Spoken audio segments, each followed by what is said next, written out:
सपा सांसद रामजीलाल सुमन पर गौरक्षा बजरंग फोर्स के बिट्टू बजरंगी का विवादित बयान। कहा, रामजीलाल सुमन का सिर काटने वाले को उचित इनाम दिया जाएगा। नूह हिंसा के आरोपी बिट्टू बजरंगी ने वीडियो जारी कर सांसद रामजीलाल सुमन को बताया बाबर और औरंगजेब का वंशज। कहा, उनके पिता ने गलत नाम रख दिया है। राणा सांगा को गद्दार बताने पर आगरा में बवाल। करणी सेना का सांसद रामजीलाल सुमन के घर पर हमला, जमकर तोड़फोड़ और पथराव। बुलडोजर लेकर पहुंचे करणी सेना के प्रदर्शनकारी, रोकने पर पुलिस से भिड़े। पुलिस ने लाठीचार्ज कर तितर-बितर किया भीड़ को। करणी सेना के पथराव में पुलिस वालों सहित 15 लोगों के घायल होने की जानकारी। करणी सेना ने सांसद रामजीलाल सुमन पर कार्रवाई करने की मांग की। हिंसा करने के आरोप में पुलिस ने 10 लोगों को पकड़ा। आगरा में एडिशनल सीपी ने कहा, अलग अलग रास्तों से आए थे करणी सेना के लोग। राणा सांगा की वीरता पर कोई सवाल नहीं उठा रहा। अखिलेश यादव ने कहा, हमारे सांसद ने सिर्फ एक तरफा इतिहास पर बोला। रामजीलाल के घर पर हुए हमले पर भड़के अखिलेश ने कहा, अटैक उस समय हुआ जब सीएम आगरा में मौजूद थे। इसका मतलब सब कुछ सीएम की सहमति से हुआ। सपा सांसद डिंपल यादव ने कहा, उत्तर प्रदेश में कोई सुरक्षित नहीं है। यह हमला कहीं ना कहीं सरकार ने करवाया। एकनाथ शिंदे के बाद अब वित्त मंत्री निर्मला सीतारमण पर कॉमेडियन कुणाल कामरा का वीडियो सामने आया। फिल्मी गाने की धुन पर वित्त मंत्री को ठहराया महंगाई के लिए जिम्मेदार। कुणाल कामरा ने अपने गाने में वित्त मंत्री को बताया साड़ी वाली दीदी और निर्मला ताई। मिडिल क्लास को दबाने और सैलरी चुराने का भी आरोप। कुणाल कामरा ने निर्मला सीतारमण की शिक्षा पर भी सवाल खड़े किए। कहा, जेएनयू की बजाय बनारस हिंदू यूनिवर्सिटी से पढ़ती। कॉमेडियन कुणाल कामरा की मुश्किलें बढ़ी। महाराष्ट्र विधान परिषद में विशेषाधिकार हनन का प्रस्ताव पेश। शिंदे विवाद में कुणाल कामरा को राहत नहीं। मुंबई पुलिस का पेशी के लिए 1 हफ्ते भर का समय देने से इनकार। खार पुलिस ने दूसरा समन जारी किया। कुणाल कामरा के समर्थन में शिवसेना यूपीटी उतरी। ठाणे में लगाए पोस्टर। पूजा, महाराष्ट्र में गद्दार चश्मा, दाढ़ी और गद्दार कहना प्रतिबंधित है क्या? दिल्ली पुलिस ने कैश कांड की जांच शुरू की। जस्टिस वर्मा के घर का स्टोर रूम सील किया। सील करने से पहले पूरे कमरे की वीडियोग्राफी की गई। इसी स्टोर रूम में अधजले नोट मिले थे। जस्टिस वर्मा के इलाहाबाद हाईकोर्ट ट्रांसफर का विरोध जारी। दूसरे दिन भी रही वकीलों की हड़ताल। मामले पर एफआईआर दर्ज करने की मांग। छत्तीसगढ़ के पूर्व सीएम भूपेश बघेल के भिलाई वाले घर में देर रात तक चली सीबीआई की रेड। महादेव बैटिंग ऐप मामले में 14 घंटे तक चली रेड, पूछताछ और जांच। सीबीआई की टीम के जाने के बाद भूपेश बघेल ने ट्वीट कर लिखा, प्रधानमंत्री जी 30 तारीख को छत्तीसगढ़ आ रहे हैं। इस रेड के जरिए उनके भाषण के लिए कंटेंट जुटाया जा रहा है। सीबीआई की रेड के दौरान भूपेश बघेल के घर के बाहर कांग्रेस कार्यकर्ताओं की भीड़। सरकार के खिलाफ नारेबाजी कर अपने नेता के प्रति समर्थन जताया। छत्तीसगढ़ कांग्रेस अध्यक्ष दीपक बैज ने कहा, 15 दिन पहले ईडी आई थी, अब सीबीआई। बदले की भावना से बीजेपी काम कर रही है। कांग्रेस ने केंद्रीय गृह मंत्री अमित शाह के खिलाफ विशेषाधिकार हनन नोटिस दिया। सोनिया गांधी राज्यसभा सदस्य और कांग्रेस संसदीय दल की अध्यक्षता पर आक्षेप लगाने का आरोप। बंगाल में भी खेलेगा कमल। दिल्ली की तरह आयुष्मान भारत होगा लागू। लोकसभा में गृह मंत्री अमित शाह का बयान। दिल्ली में बीजेपी महासचिवों के साथ राष्ट्रीय अध्यक्ष जेपी नड्डा की मीटिंग। आगामी चुनावों की रणनीति को लेकर चर्चा। बिहार चुनाव को लेकर दिल्ली में एनडीए नेताओं का स्नेह मिलन। केंद्रीय मंत्री जीतन राम मांझी ने कहा, बिहार में एनडीए 225 सीटें जीतेगी। आरएलएम के राष्ट्रीय उपाध्यक्ष उपेंद्र कुशवाहा ने कहा, एनडीए के सामने कोई गठबंधन टिकने वाला नहीं है। बिहार में जीत हमारी होगी। एनडीए की बैठक के बाद चिराग पासवान ने बिहार में ऐतिहासिक जीत का दावा किया। कहा, 225 से ज्यादा सीटें जीतेंगे। बिहार कांग्रेस में महागठबंधन में सीएम फेस को लेकर मतभेद। कांग्रेस प्रभारी कृष्णा अल्लावरू ने कहा, कांग्रेस मजबूती के साथ चुनाव लड़ेगी। सीएम का बाद में होगा फैसला। कांग्रेस विधायक मुन्ना तिवारी ने तेजस्वी यादव को बताया सीएम फेस। कहा, कृष्णा अल्लावरू के बिहार प्रभारी बनने से पहले तेजस्वी गठबंधन के सीएम फेस हैं। दिल्ली में बीजेपी की केंद्रीय अनुशासन समिति का कड़ा एक्शन। बसन गौड़ा पाटिल यतन लाल को 6 साल के लिए पार्टी से निष्कासित किया। येदियुरप्पा के खिलाफ की थी विवादित टिप्पणी। मुंबई में भारी संख्या में लोग शिवसेना में शामिल हुए। डेप्यूटी सीएम एकनाथ शिंदे की मौजूदगी में पार्टी में शामिल। पीएम मोदी 6 अप्रैल को रामनवमी पर रामेश्वरम के रामनाथ स्वामी मंदिर में पूजा अर्चना करेंगे। पंबन ब्रिज का भी उद्घाटन करेंगे। ईद से पहले संभल पुलिस का बड़ा फैसला, सिर्फ मस्जिद और ईदगाह में ही होगी अलविदा जुमा और ईद की नमाज। सड़क या छतों पर नमाज अदा करने की इजाजत नहीं। फिर सुर्खियों में संभल के सीईओ अनुज चौधरी बोले, ईद की सेवैयां खिलानी है तो होली की गुजिया भी खानी होंगी। सेवैयों के लिए हाँ और गुजिया के लिए ना करना ठीक नहीं। संभल के सीईओ अनुज चौधरी पीस कमेटी की बैठक में कहा, अगर जुमे वाली मेरी बात इतनी ही गलत थी तो आप हाईकोर्ट सुप्रीम कोर्ट क्यों नहीं गए? दिल्ली के शकूर बस्ती में बीजेपी विधायक करनैल सिंह ने दिल्ली पुलिस कमिश्नर को चिट्ठी लिखी। सार्वजनिक स्थानों पर नमाज पर रोक लगाने की मांग। दिल्ली विधानसभा के उपाध्यक्ष मोहन सिंह बिष्ट ने करनैल सिंह का समर्थन किया। कहा उन्होंने जन भावना को ध्यान में रखते हुए चिट्ठी लिखी। बीजेपी विधायक सतीश उपाध्याय का बयान, नवरात्र में मंदिरों के आसपास शराब और मांस की दुकानें बंद होनी चाहिए। बिहार में वक्फ संशोधन बिल के खिलाफ मुस्लिम संगठनों का मोर्चा। पटना के गर्दनी बाग में धरने पर लालू तेजस्वी शामिल। जनसुराज पार्टी के चीफ प्रशांत किशोर भी पहुंचे। पर्सनल लॉ बोर्ड के प्रवक्ता कासिम रसूल इलियास की सीएम नीतीश को चेतावनी। कहा अगर वक्फ बिल को सपोर्ट किया तो बिहार चुनाव में भुगतना पड़ेगा अंजाम। सालों से वक्फ संपत्तियों का प्रबंधन कर रहा है मुस्लिम समुदाय। खालिद रशीद फिरंगी महली ने कहा इसमें हस्तक्षेप बर्दाश्त नहीं करेंगे।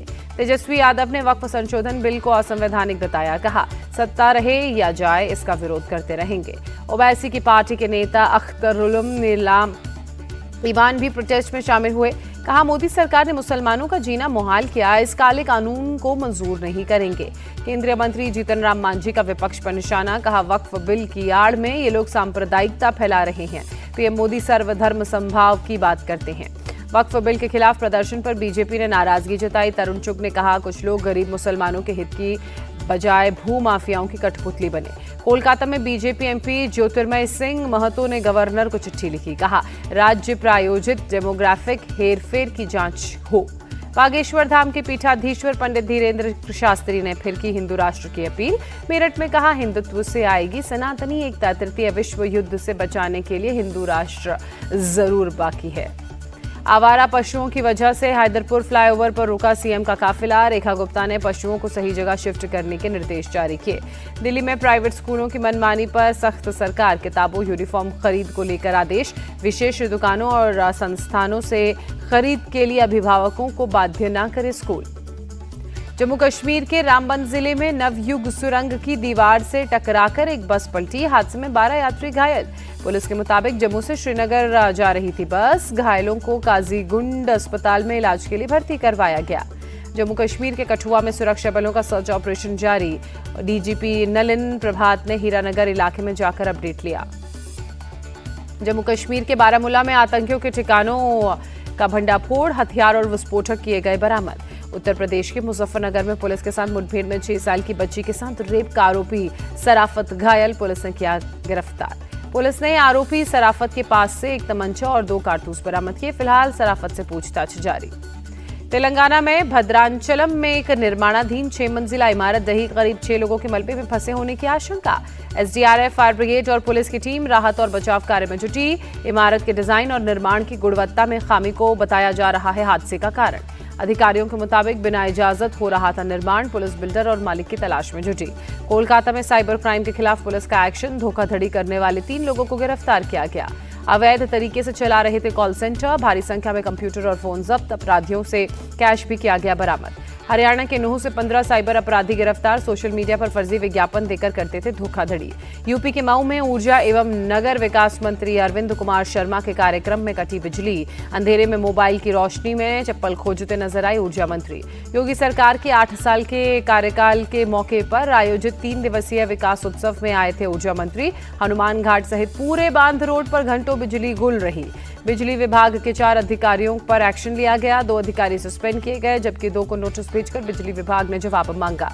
गुजरात के अमरेली में एक प्राइमरी स्कूल में 40 बच्चों ने खुद अपने हाथ और पैर पर ब्लेड से जख्मी कर दिया। पुलिस के मुताबिक ट्रूथ एंड डेयर खेल के दौरान बच्चे हुए घायल।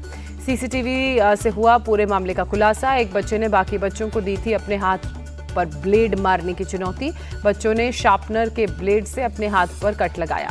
नागपुर के कलमना इलाके में एक गोदाम में आग लगी। फायर ब्रिगेड की टीम ने आग पर काबू पाया। आग लगते ही अफरा तफरी। आसपास के इलाके को खाली कराया गया। आग से गोदाम में रखा सामान जलकर खाक। यूपी के ग्रेटर नोएडा वेस्ट में 4 मूर्ति गोलचक्कर के पास चलती गाड़ी में भीषण आग। आग से कार जलकर खाक। हरियाणा के सोनीपत में फैक्ट्री में आग। फायर ब्रिगेड और एसडीआरएफ की टीम मौके पर पहुंची। फैक्ट्री से एक शख्स लापता। छत्तीसगढ़ के सुकमा में 9 नक्सलियों ने सरेंडर किया। सभी पर लाखों का इनाम था। दिल्ली हाईकोर्ट से सिंगर हनी सिंह को राहत। मैनियाक गाने में संशोधन करने वाली याचिका खारिज की। याचिका में अश्लीलता को बढ़ावा देने का आरोप लगा था। सुशांत सिंह राजपूत केस की फिर से जांच कराएगी महाराष्ट्र सरकार, बीजेपी विधायक कदम का बयान। एक्ट्रेस रन्या राव से जुड़े गोल्ड स्मगलिंग केस में एक्शन, डीआरआई ने पूछताछ के दौरान एक शख्स को हिरासत में लिया। लखनऊ में ज्वेलर नारायण सोनी हत्याकांड की गुत्थी सुलझी, 2 नाबालिग बहनों ने मौसेरे भाई की मदद से मौत के घाट उतारा, 4 आरोपी गिरफ्तार, चुराने हुए गहने भी बरामद किए गए।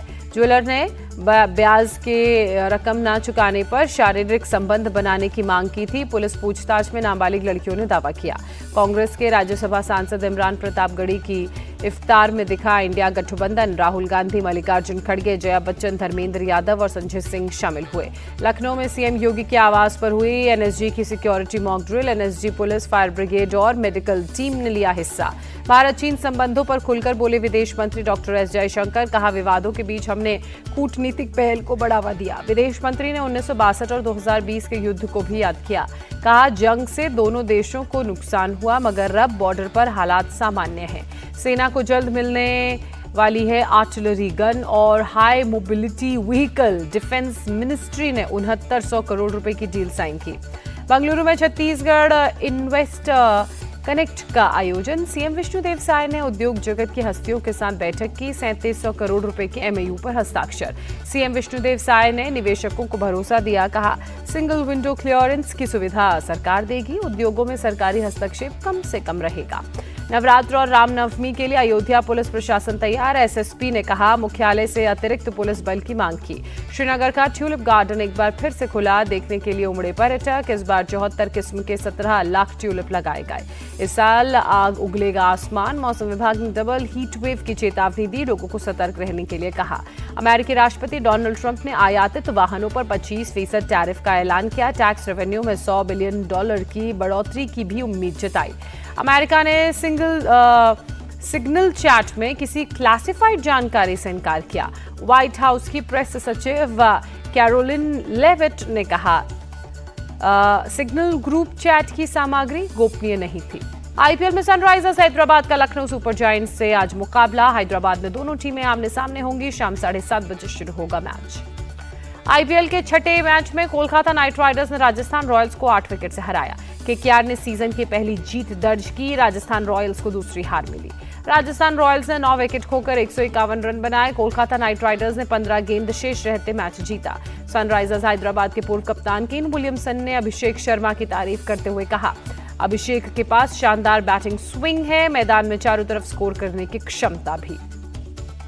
गुजरात टाइटंस के ओपनर साई सुदर्शन के प्रदर्शन से खुश हुए डेविड मिलर, कहा साई सुदर्शन का फ्यूचर दमदार रहेगा, भारतीय टीम के बनेंगे बड़े प्लेयर।